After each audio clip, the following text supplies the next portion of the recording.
Huwag kang bastos sa salita man o gawa. Bata ka man o matanda, respeto'y kailangan. Dapat marunong rumespeto sa kapwa-tao, disiplina sa sarili, ito ang dapat gawin. Lalo na sa mga bata, walang muwang pa, sila ay ating gabayan. Huwag hayaang maligaw, tayong mga may isip, dapat maging halimbawa. Ituro ang kabutihan, magandang asal at awa, para ang kanilang kinabukasan ay maganda.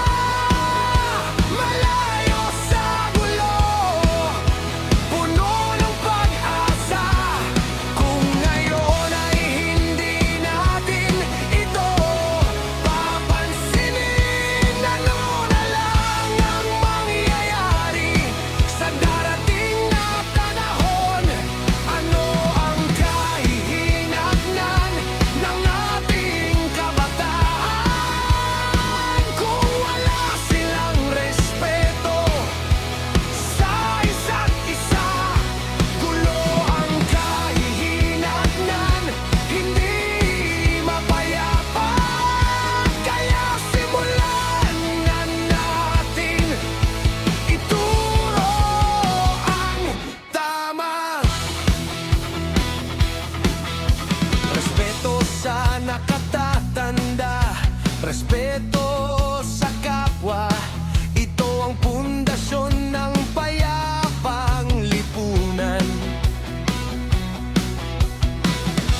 Huwag hayaang lumaki na walang alam, kundi ang manghamunat, manakit ng damdamin.